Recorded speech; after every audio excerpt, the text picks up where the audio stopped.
یو ملګری دا تپوس کړل غالبا عبدالوهاب نوم یې دی چې آیا د بخاری اور مسلم تمام احادیث صحیح دي، یعنی بخاری مسلم کے تمام احادیث صحیح ہے یا اس میں ضعیف بھی ہے؟ الجواب د جمهور علماء په نزدیک باندې بخاری او مسلم کی چې کوم روایات تھی دا ټول صحیح دي، لیکن د دې دا مطلب نه دی چې تمام صحیح احادیث صرف په دې دواړو کتابونو کې جمع دي. دا مطلب نه دی چې صحیح احادیث صرف په بخاری کې دي او صرف په مسلم کې دي، په بل کتاب کې صحیح روایات نشته. ځکه په خپل امام بخاری رحم الله د دې خبرې تصریح کړې ده چې ما په خپل کتاب کې الجامع الصحیح کې تمام صحیح احادیث جمع کړلی، لیکن کم احادیث چې ما پرېښودې دي هغه ذخیره ډیره ده د هغې نه کم چې ما جمع کړل دي. امام ابو بکر الاسماعیل فرمائی سمعت یحیی عن البخاری انه قال، چې حضرت یحیی فرمایي چې ما د امام بخاری نه واوري چې هغه فرمایل لم اخرج فی هذا الكتاب الا صحیحا، ما په دې کتاب کې تخریج کړل د صحیح احادیثو، صحیح احادیث به کې راوړي. وترکت من الصحیح اکثر، لیکن ما صحیح روایات هغه ډېر پرېښودي دي.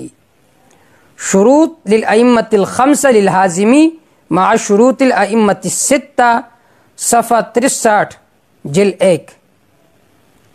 نو په دې روایت سره دا ثابته شوه چې د دې دا مطلب نه دی چې تمام صحیح روایات صرف په بخاری کې دي، په بل کتاب کې صحیح روایت نشته.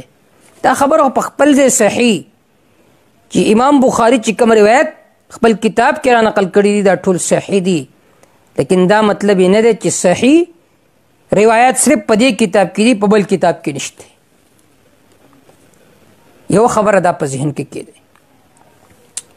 دویمه خبره دا امام بخاری رحم الله چې کوم روایات په الجامع الصحیح البخاری کې ذکر کړي دي هغه تمام روایات علی الاطلاق نورو کتابونو کې چې کوم صحیح روایات دي په هغې باندې فائقون دي. یعنی په دې خبره باندې ځان پوه کړي. ته به یو کس ته یو روایت پیش کړي، یو حدیث په پیش کړي، هغه به یو کتاب کې وي، مثلا هغه به امام ابو داود را نقل کړي وي، هغه به فوراً رد کوي وي ځکه دا بخاري کې نشته. نو دا حماقت دی. ممکنه ده چې یو روایت په بخاري کې نه وي خو هغه د سند په اعتبار سره ډیر مضبوط وي، د سند په اعتبار سره ډیر قوي وي، لہذا صرف د دې وجې نه رد کول چې دا امام بخاري نه دی را نقل کړ نو دا لوی حماقت او جهالت دی.